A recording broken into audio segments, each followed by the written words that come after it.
Let me begin by saying that I regret that we intrude on your weekend and that it's unfortunate that the legislature is in Albany, time on weekend, away from their families on the weekend, and that I just want to say that this has been the most grueling and I think fatiguing negotiation in which I've engaged since I've been governor of this state. I want to say that I'm not here today to depict any villains in this piece, that persons with good intentions can disagree. To quote Pudd'nhead Wilson, it were not best that we all think alike. It is difference of opinion that makes horse races. Unfortunately, difference of opinion will not produce a budget. And what I've been seeking, frankly, is to get agreement on this budget. And I have indulged all of the exercises that I feel I can responsibly indulge to bring a budget into balance. Now, in the atmosphere in which we negotiate, it's very difficult on professionals, staff, and principals because we do differ on approaches and numbers. It's been especially difficult this year because we're all mindful of the conditions under which we operate. And we've all been looking at the clock and looking at the calendar in order to get to market on time, in order to fulfill our common responsibilities to produce a budget.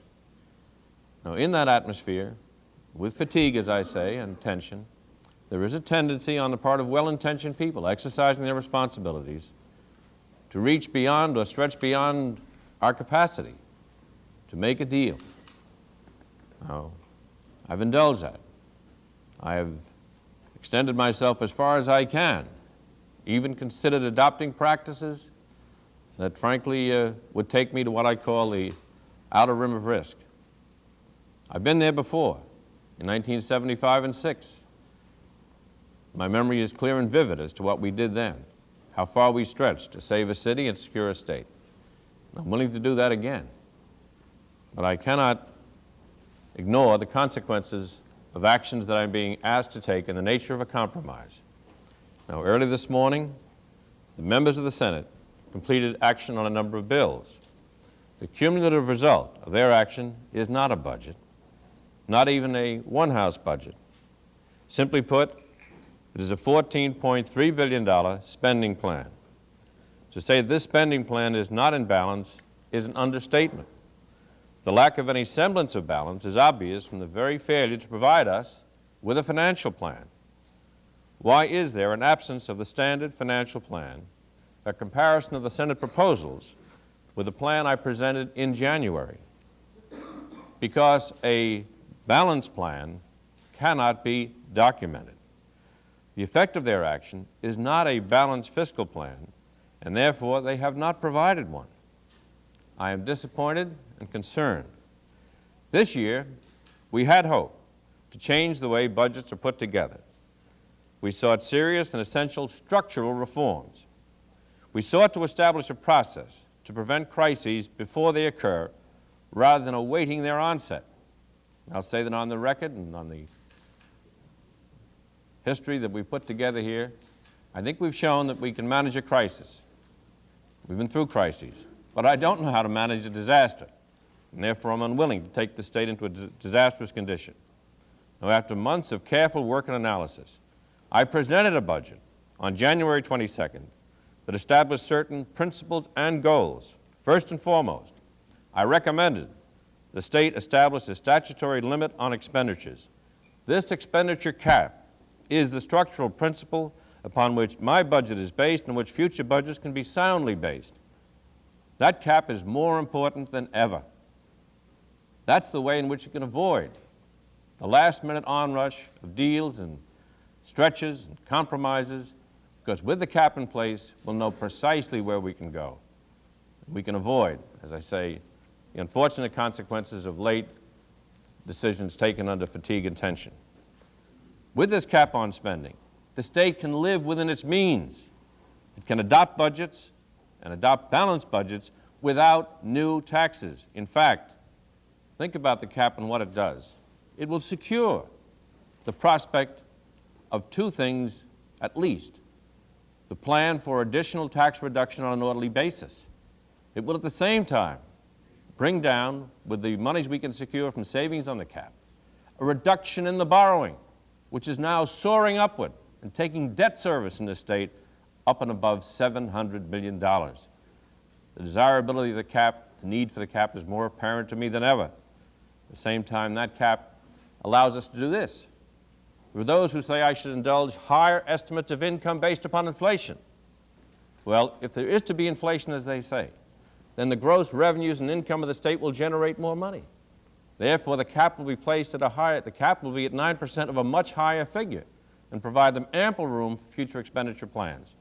As I had advocated the cap, it would actually provide more than $1 billion of spending for next year, and then downrange allow me to manage a deficit and provide for additional taxes in reduction and lowering of the borrowing.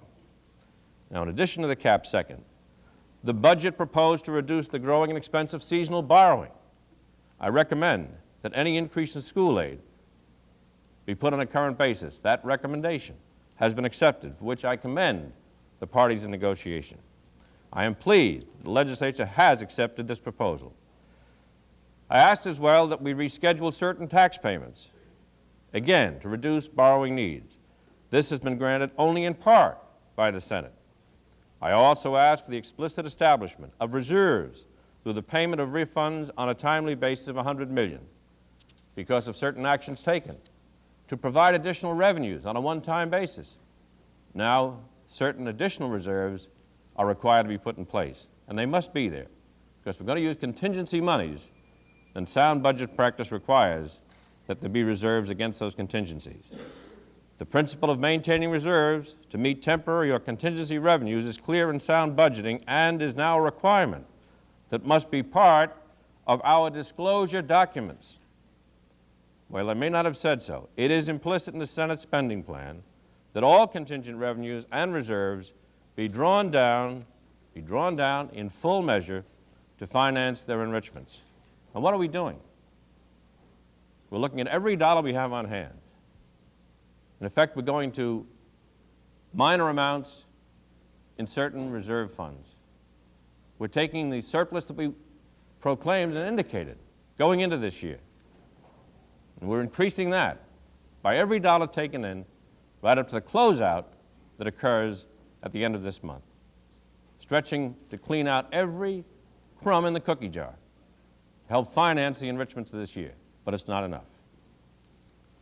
Now, I will resist any attempt to employ such funds that are contingent without those required reserves. It's one thing to clean out the cookie jar. It's another thing to take the jar itself away so we can't put it back in again. Finally, the budget I presented was drawn from serious and reasonable estimates that are both credible and defensible. These were the benchmarks of the budget I presented in January. But now, at this time, we still do not have a budget. I am well aware of the attractive risks inherent in the present system. Well-intentioned individuals face a confluence of interests and factors that make it difficult to change from the habits of previous years. But the action of the Senate reaches beyond the outer rim of risk of which I spoke, an area of true endangerment. In my exercise of responsibility of governor, I will not take this state into danger that can bring disaster in this climate. Their action has produced a document reminiscent of 1975 that will not sell in 1980. It will not withstand the exacting scrutiny required to go to an already disruptive and unsure market. In a political year, legislators tend to look only at this particular year, and I've been a legislator. I know what this means. It's understandable. But I also remember 1975, and I must look to the next fiscal year. The Senate has refused to enact a cap, and instead has given us a gap. Specifically, the Senate has added $549 million in additional expenditures. This in addition to $104 million in increased borrowing, which is not to be blamed on the legislature. That's a condition of the market, which must be financed. A total increase of $653 million. Failed to enact revenues contained in the budget equal to an amount of $138 million. cut $151 million from my recommendations. They may use a higher figure, but the $151 million is a figure that we look at, and those recommendations are on the state purposes side of the budget. Now, while I respect the right of the legislature to alter executive budget requests, I must state that to achieve $151 million in real cuts, this will mean major disruption in the workforce of our state. The word is layoffs. It cannot be avoided. Eliminating an additional $155 million of large appropriations by changing estimating assumptions. This is dangerous. This action is not a true reduction in spending by government, but it is a mere bookkeeping paper cut that all acknowledge will later be restored. To produce the hard savings required by these reductions in appropriations would require several thousands of our state employees to be laid off. That's truth in budgeting. That's truth in government. The cumulative result of the Senate action would be an imbalance, a gap of over $490 million.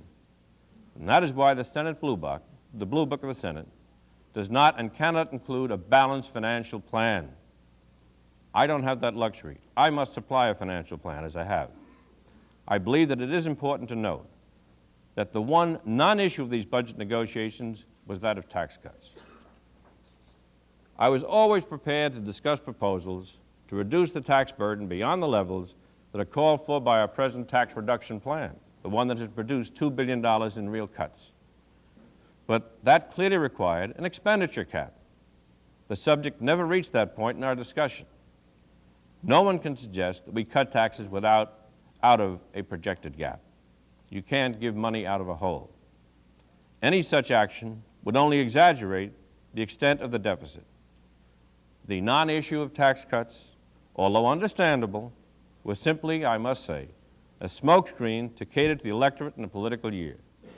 But the very action of the Senate this morning is a kind of practice that would make future tax cuts impossible and even jeopardize our present tax reduction program. I ask you to remember that one of the targets and objectives and aims of this budget year when I announced it in January was to secure our present tax reduction program. The action of the Senate does not meet the benchmarks of the budget I presented in January.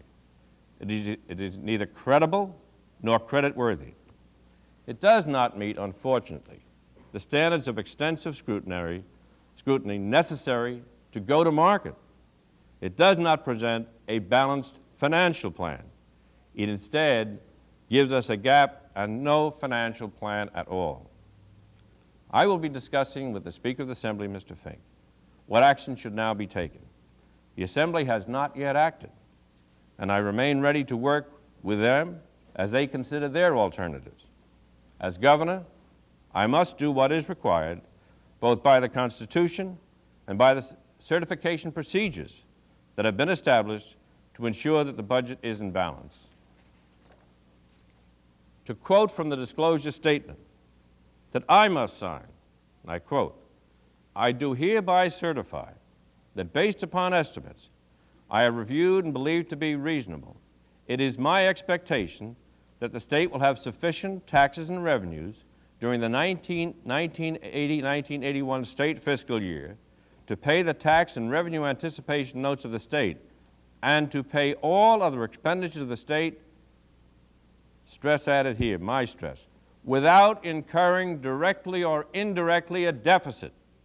And I must sign that certificate, and I cannot do it on the basis of the Senate spending plan.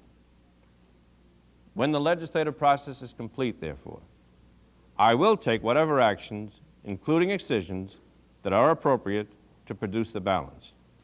Now, to illustrate as best I can what we face here. This is the atmosphere in which New York is.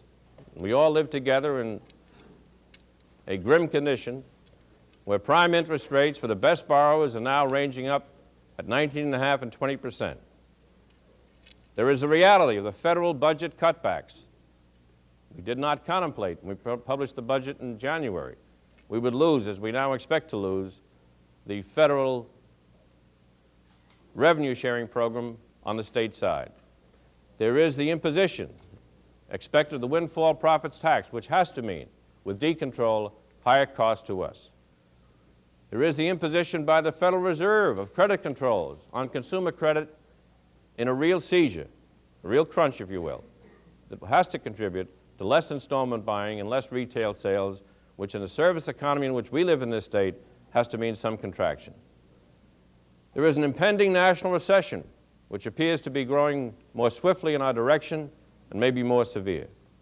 There's certainly, in the light of the bond markets and stock actions in the market, the financial markets in which we rest so heavily in this state for employment, investment uncertainties. I mentioned the restrictive Federal Reserve policies which certainly not only affect consumer credit, but will say in no small terms that as far as housing starts and building are concerned, these are dubious. We do face the prospect of increased unemployment and must prepare for that. It means, frankly, that we'll have to think about persons in need. We cannot avoid increased energy costs. I mentioned the effect of the windfall profit tax and decontrol. There is also now in place the imposition of the 10%, $4 plus a barrel excise on imports of fuel into the country. We are 90% dependent on that kind of fuel for our energy. That must be taken into consideration. And nowhere have I mentioned that there should be an addition in this budget for the cost of those energy increases and inflation on state purposes side.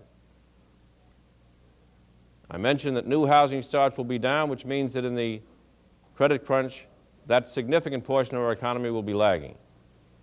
I need not say that under the current program where prime rate is at 19.5 and money certificates can be secured and attractive bonds are offered on a tax-free basis, that mortgage money will be very hard to get. No one cannot ignore that auto sales are down, and the only increase in auto sales is a 27% level at which persons are now importing foreign automobiles, affecting the jobs of auto workers and others in the satellite industries in this state. That's the real world in which we frame this budget and present it. Now, to show the comparison between the executive budget as it is now and where we would take it and the Senate spending plan, in balance, expenditures and revenues at a new high level in the state of $13,790 million. Under the Senate spending plan voted last night, voted this morning, the Senate expenditure side goes to $14,331 million. I congratulate them for the additional revenue measures thus far they have enacted, but they produced only $13,841 million with an obvious gap.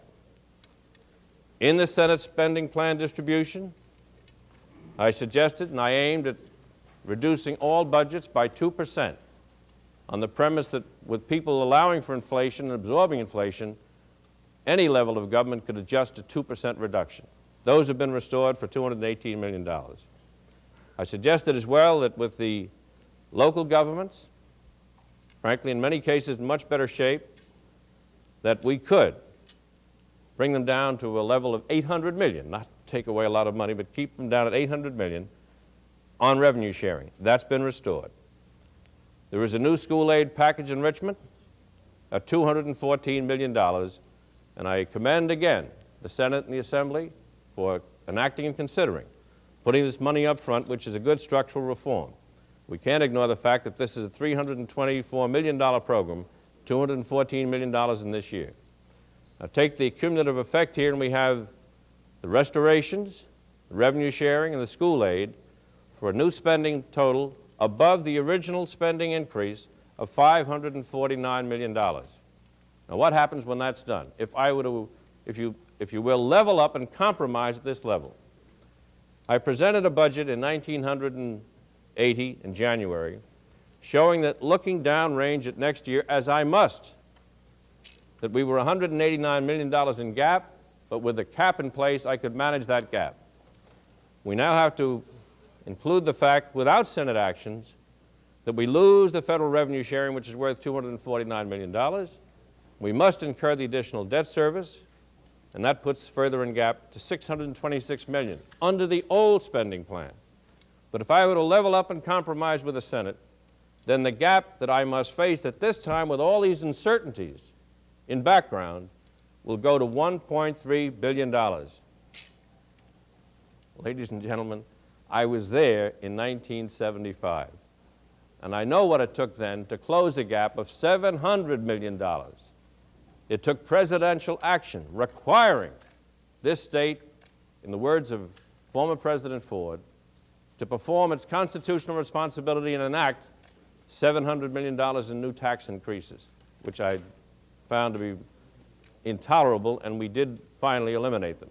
But that's where we're going, to a gap of $1.3 billion next year. Now, what needs to be done? We've got to get back to balance so we can present a credible, credit-worthy document in which to borrow the funds necessary for our schools and local governments. Adopt the expenditure cap. Everyone seems to be for it in principle. Let's put it into practice. The fund reserves must be there. If we're using contingent funds, it may disappear. We must be prepared to put those monies up, or we'll face a gap further in deficit this year. Close the magic window. You know what the magic window is. It's a practice that, frankly, we've inherited over the years, and because of the increased cost of debt service and the addition of the market, the spring borrowing must be contained. We must have an orderly plan to bring it down. Again, that's a result of the cap. Eliminate the attractive hazards. What are those attractive hazards? We're human. We're individuals all trying to live up to our good intentions. I must say that it appears to me that budget gaps are made by going down the road of good intentions to too great a degree. Because the attractive hazards, I really understand, is in an election year, we want to come home with benefits of all kinds and resist cuts and do add-ons. And that's been frankly, the attraction, which I understand. We've got to change the old habits.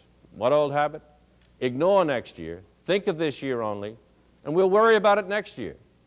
To be fair, indeed to commend my colleagues with whom I've been negotiating.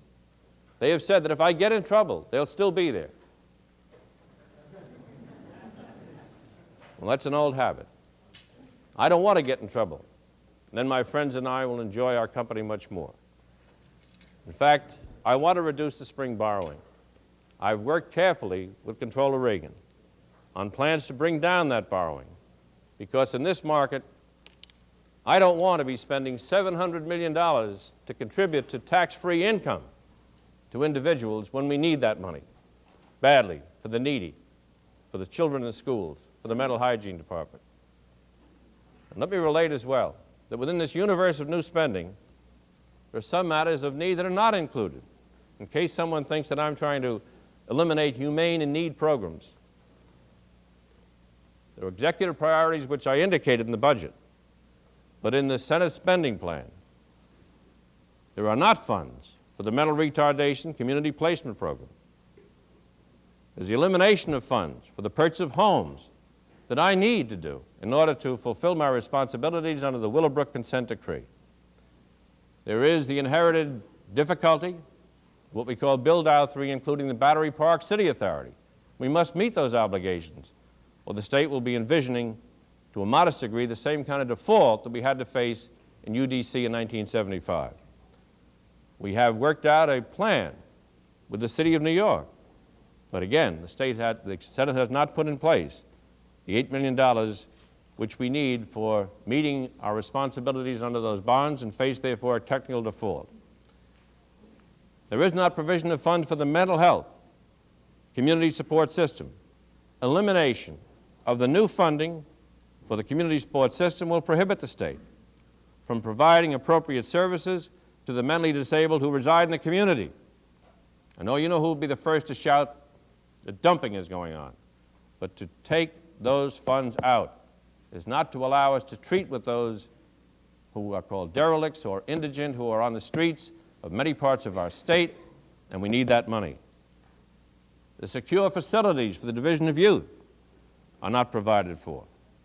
It will prevent that division from developing those secure facilities in order to properly care for the juveniles in the state. We secured reasonable and proper agreements with the employees of the state But the way the budget would be financed under the theoretical assumptions the Senate has indulged is to disallow in the contract, in the monies provided, the employee contracted fringe benefits. And elimination of these funds may jeopardize the state's ability to pay wages and benefits promised under recent contracts without layoffs. As well, I make this parenthetical comment, we face the Mitchell-Lama question, which must be resolved with regard to Co-op City and other Mitchell-Lama programs, which I inherited, and we must meet conditions in those housing projects this year. No Mitchell-Lama in this spending plan. Clearly, there is no welfare assistance to the needy at even a 10% level provided for. And facing a very difficult negotiation, in the largest transportation system in the country, heading toward a deadline for contract of Monday, there is a resistance to putting into the budget $15.5 million, which we owe since 1978 to that transit authority. That complicates the work of Chairman Ravitch, who is earnestly trying to bring about a successful conclusion to those negotiations. I mention these matters because, frankly, I do not regard these as the way to write a budget, to leave out certain things that we eventually will have to meet and say there's a budget offered to be in balance. Now, perhaps the seriousness of condition has made this exercise of mine a little too grim. But I've been trying to illustrate as best I can with charts and to do what I can to indicate to you just what I think is going on. I don't want to be facetious about it, but since I've been here in 1975, as I muse and ponder around this room, I often wondered what was in this drawer of this desk, and I'll tell you what's in there now, and I think you'll see what's going on. It might be called How Budgets Were Balanced in the Past. When I measured up against my tallest son, I convinced myself that I'm 5'10 3/4. That's my height. I wish I could stand taller sometimes, but that's where I am. Now, with what's in this side drawer, I can indulge a phantasm, a phantasm, if you will, and I can walk up these steps, and I can stand up here, and I can make believe I'm 10 feet tall, but I'm not. And I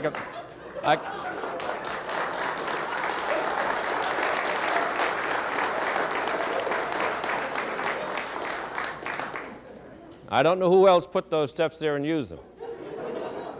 But when you write a budget under these conditions, I don't want to, he's not 10 feet tall either, but nobody's going to hit him on the head and knock him down. And let me say that, I don't want to turn my back, but I do want to get back down to earth. Now, that's not the way I'm going to write a budget. I can't make believe. I'm not 10 feet tall. But I'm going to stand on these 2 feet and use the talents and conscience that God gave me to plead with the legislators to avoid the attractive hazards and take responsible action and get together this weekend and present a credible, balanced budget worthy of this state. I'd like to have your questions. Governor, it seems as if one of your few options at this moment, as long as the Senate is out of town and not prepared to act again on the budget, would be to ask Speaker Fink to pass their bill and then excise those portions of it that you feel would bring the budget out of whack. Have you decided to do that, or are you waiting to talk to Speaker Fink and Ornstein? I am waiting to talk with Speaker Fink and Minority Leader Ornstein, and in those discussions I will discuss the range of actions that are available to me and to them with regard to bringing this budget into balance. Will we know by the end of the day what you actually will do? I'll keep you informed as best I can. When will you meet? My plan is to speak to the Speaker immediately following this meeting. You repeatedly refer to this as the Senate budget. Senate spending plan. It is not a budget. Excuse me, the Senate spending plan. Although it also seems to be, for the most part, the Assembly's spending plan. Is there any reason why you're ignoring the fact that the Assembly is also in favor of most of these enrichments and restorations that you have up on the board? Well, in negotiation, People talk about spending plans. The Senate has gone further and enacted this, so I now must take it as their option. I'm not going to presume that what the Speaker will do, what the Assembly will do. Do you have any indication? But they certainly have available to them all of the figures that we're working with, and they know where I stand. So I cannot say where the Assembly is. Do you have any indication that they want anything less than what the Senate wants? Well, I'd hope they'd resist the attractive hazards.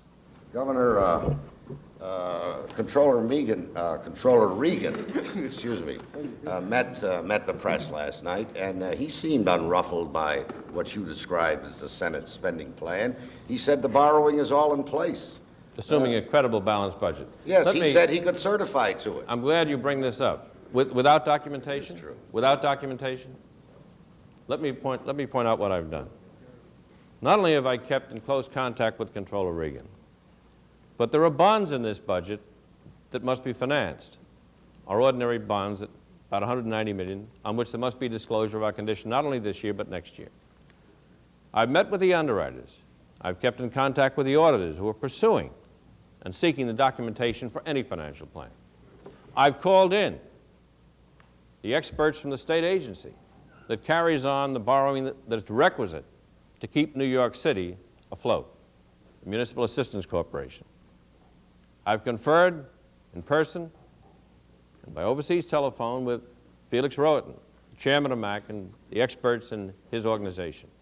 They have informed me that if I were to accede to this Senate spending plan and adopt this kind of a budget in the hope that we can take actions to close gap next year, their private placements, their need for borrowings, as well as the integrity of the MAC bonds would be in jeopardy. I cannot take that risk. So when you say that the Comptroller is willing, the Comptroller very carefully states, which is correct, that he only audits or only evaluates a finished product. This is not a finished product because it lacks a financial plan. It lacks documentation. I'm sure that he did not say that he could evaluate the spending plan and personally bring it into balance. That's not his function. It's my responsibility. Governor, it's been said that you've been more personally involved in this set of negotiations than any in recent memory. Can you tell us why that is, why you have felt it necessary to be so one-on-one personally involved as compared to past times? Well, I don't think that's true. I began the 1975 term in 1974, and I sat down with Red Miller, and he's been here since Governor Harriman, Governor Rockefeller. He's a professional. I respect his judgment. Everyone should respect his judgment.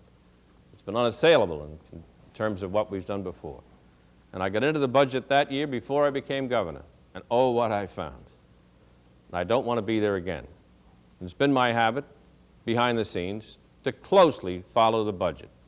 And it was my judgment, after the budget was put in place, back in December and January, to say that given the climate, even though we were temporarily in what I call a bubble, that we could not count on existing there, given the market forces I saw at work. It was I who said that we would have to take down spending. And I originated the cap, and I put on the 2%, and I took further cuts in state purposes, and did what I don't consider to be an easy objective. I adopted the elimination of certain programs that are in place. I took those actions because I saw the need for a credible, balanced budget, and I wanted to live within our means. So, yes, I've been involved. And the reason I'm here today is because I've said before that I'll negotiate, that I will indulge compromise. I'll stretch as far as I can. I have done something I have never done before since I've been governor. I've been willing to re-estimate the revenues contained in our growth factor, to provide $125 million to try and close the gap, to fund out the school aid, to fund out necessary programs. I've agreed to take the $320 million that we stated was in surplus and add to that all the monies we could find, in the cash drawer coming in, and taken the $320 million and increased it by $109 million to clean up every dollar of surplus. I've agreed to go to the funds, $41 million that we have in various drawers around the state, fund balances, and clean those out in order to put the money in to fuel this budget and allow the spending searching as best I can for money as well to do a state and local share of welfare to care for the needy. I've done all those things because, as I said, these are grave times. And New York is being watched. We're in a system now where New Jersey's in deficit, Connecticut's in deficit, New York has a slight surplus, but the reason I've been so heavily involved is it appears to me very clearly that a slight surplus is a very dangerous thing in an election year. You begin to think that it's going to be there forever. And I personally think that the wisest course would be to reserve as much as possible against the unseen forces that we have to contend with this year. But that's not the route I'm willing to take. I'm willing to go all the way, except to compromise my responsibility to provide documentation on a credible basis for a balanced budget. This is a major issue. I'm sorry. You just mentioned that the Senate did not include those welfare increases. You didn't have those in your budget initially. No, I did not. Have you changed your mind on this issue? Yes, because of when I said that I wanted to indulge the increase in school aid, and the Senate began talking about restorations of all the cuts I'd made, I looked at the inflation impact, and I listened to the clergy and others who wrote me and said, you cannot, in this day, say that the needy families, the mothers who are on the Aid for Dependent Children, the parents who are on the Aid for Dependent Children program, can be ignored. I'll put it plainly in human terms. What good to add $324 million to school aid if the children who go to those schools are going to be walking in undernourished, suffering from malnutrition, and unable to have a decent place at home under which they can study and live? We've got to consider the effect of inflation on the welfare and the poor. And I believe that working together, we can provide for that kind of increase. Is that now something you're insisting go in, or is that No, something I you're insist now... upon nothing, but I say it must be considered. Yes, I've changed my mind. I have a conscience. My conscience caught up with my mind. Have you changed your mind to the extent that you'll send a program bill up on a welfare increase? We are working on a program bill because we'd hope to have an agreed bill, one that would carefully tailor the bill so that we wouldn't lose for the welfare families the additional food stamp assistance they've been able to gain. Senator Smith made a proper observation. To merely increase the grant would incur some loss of value in the family budget on the food stamp side. Taking that into consideration, we're trying to form a bill. Is the program bill that you're considering one that would pick up the local share as well? Yes. So the cost would be about $62 million? Correct. But that's a matter that would have to be agreed to see what we can do within the confines of the revenues we have available. It's a matter of needs and priorities. Senator, how far above credible balance do you think the Senate spending plan goes? 490, in the $400 to $500 million range. Governor, members of the Senate last night were asking why you didn't send a message on the deficit money, budget deficit money for the MTA. They had added some $4.5 million to your request over and above 15.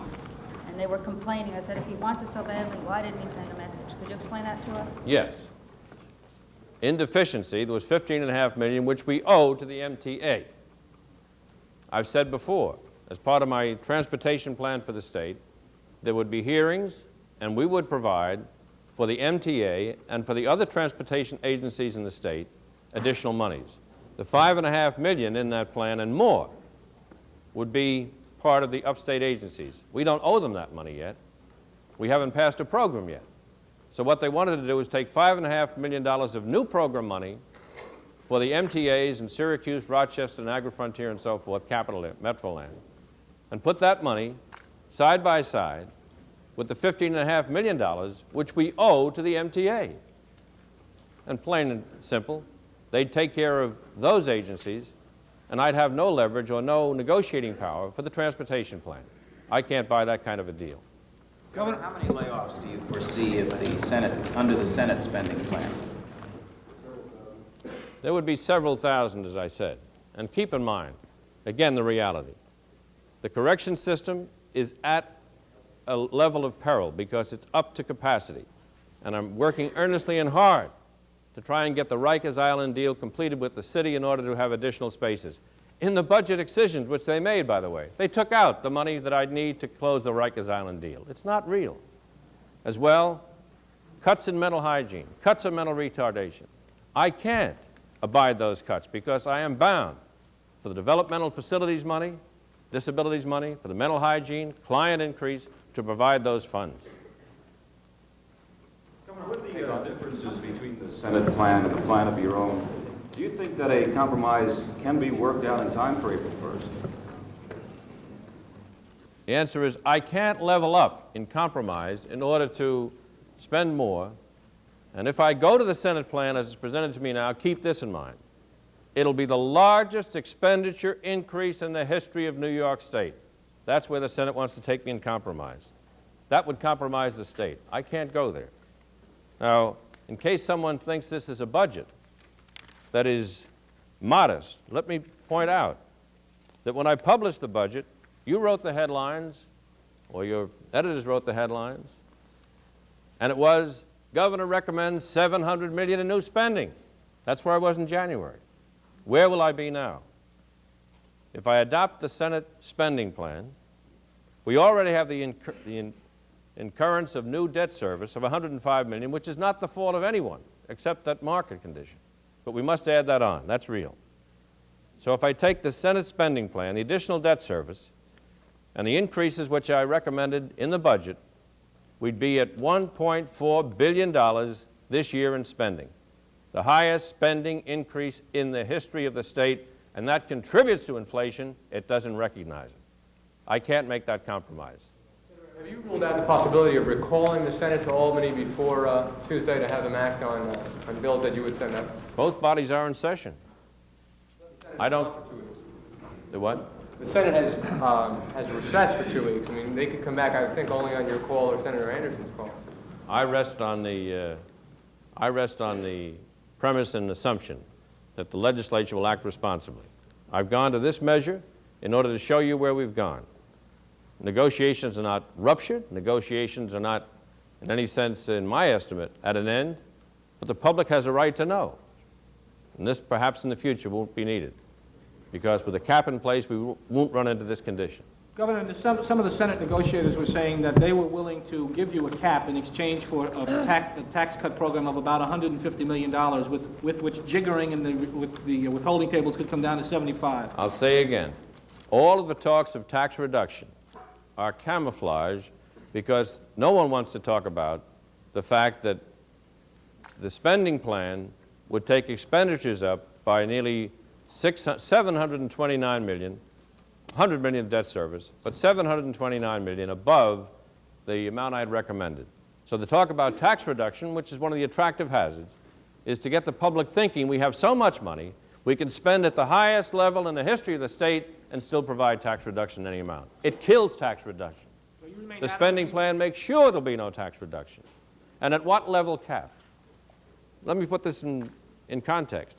Yes, I will accept a plan for tax reduction subsequent to 1981 and 82 that secures the $350 million of tax reduction now in place and provides for further tax reduction in the future and lowering of the borrowing and emergency needs. That's what the cap is all about.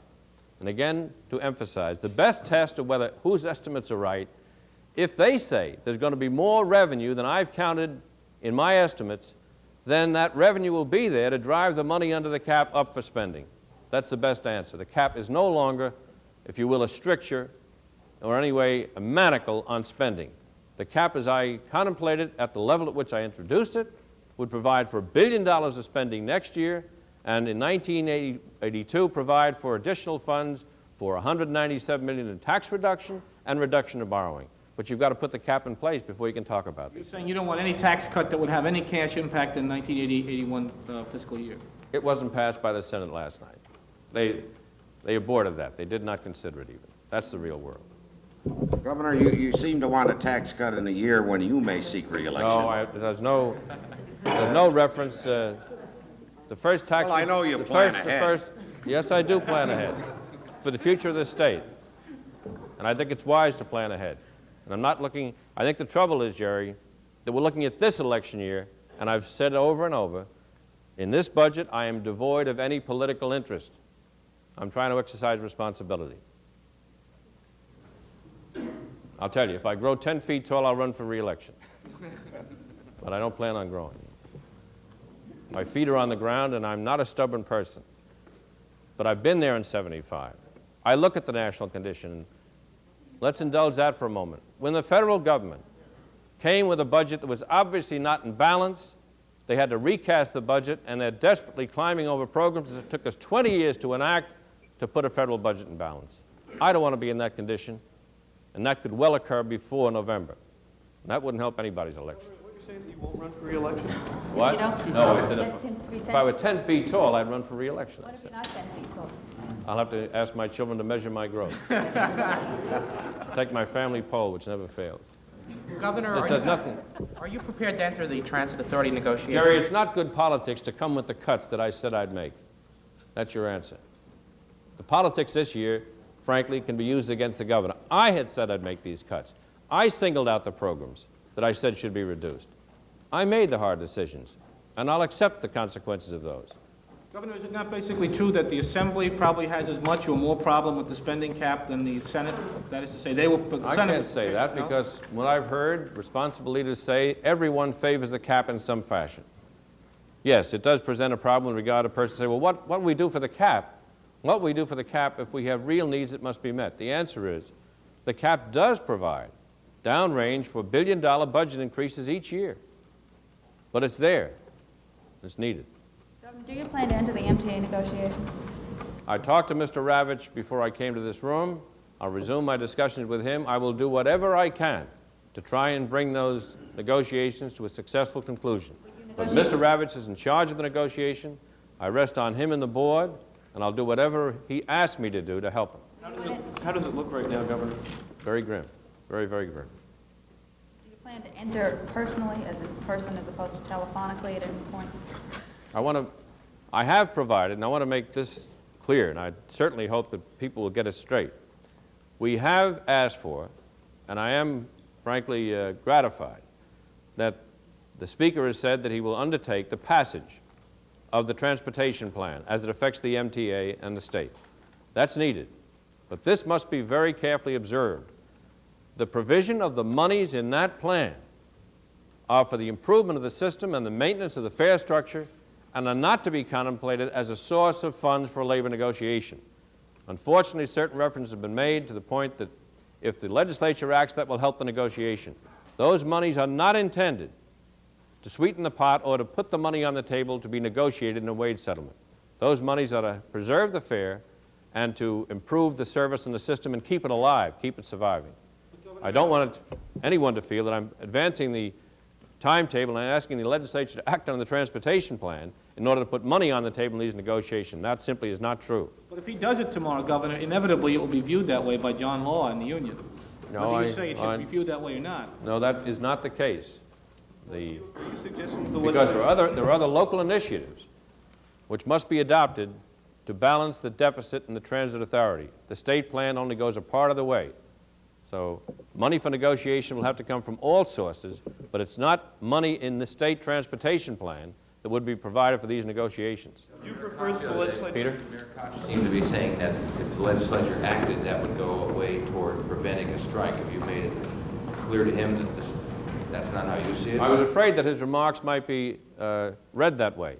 That's why I'm making this clear, because that's not part of the transportation plan. It will help in this regard, that with a better transportation system, the working conditions, the safety factors, the efficiency of the system will be improved. I'm sure the employees want that. It has that as far as the effect on the negotiation is concerned. But as far as putting money in negotiation, that's not part of the plan. Are you suggesting that the legislature should not act until after the negotiation? No, I want them to act. I want them to act as soon as possible. Just as soon as they have the votes, go ahead. And by the way, they've made a very wise and I think provident change in the plan in terms of how the tax would be applied, and I'd accept that. It yields the same amount of money, but it places the burden slightly differently. Only on the MTA region. Yes, but I would welcome that as a very, very wise. Away with the 8% changeover, is that correct? No, it provides for it, but it adds the gross receipts tax. Yes, there's a latest series of bills, and they preserve the 9A money the state would receive. They add on the gross receipts tax. It's a heavier hit on the oil companies, very frankly, but it would confine the 2% increase to the TA area. Now, those revisions are in discussion, and I welcome any amendment as long as they give me the plan. How do you feel about eliminating the 8% changeover? The what? The 8% changeover? Well, that would be no good, because that would leave the state short about $60 million. We can't accept that. But isn't that what they... I don't think that's what they're planning. They No, envision, though, Governor. no, that was the earlier stage. The newest, Now they're going for the 240-something? Now they're going for the full amount that you it's recommend? my understanding, they would leave the 9A in place, and they would, in addition, put on the gross receipts tax. That's where we are now. But they would relieve those outside the TA area of paying the 2%. Does this they include the Senate, or we just... No, talking no, about I'm the- referring to the bills that have been filed in the Assembly, and I'm referring to Senator Orenstein's bill. Yeah, but does it, if they pass those bills and they become one-house bills, they don't provide you with the money, they only provide the union with the incentive to think that you've got the money. Isn't that the danger you face here? That's why I'm saying that the plan as I presented it not only includes state actions, but local initiatives that the board is prepared to undertake. It is to raise monies to fill out the deficit. And when you're going into negotiation with a deficit, no one has more money on the table if you close the deficit. I understand, Governor. What good would it do at this point for the Assembly to pass something? The Senate is not here. So all we have is one house passing some bills right before labor negotiations are supposed to be concluded one way or another. Doesn't that put some cards on the table and get no real money or action? No, it means this. I'm not going to presume that they can't successfully conclude the negotiation. And that money is needed in the Transit Authority and the MTA and the other transportation systems across the state yesterday. Because that money is needed. So whenever the bill... It's not there if only one house passes it. Well, I always assume that both houses will act responsibly. But Governor, you've been proven wrong on every occasion. Just last night.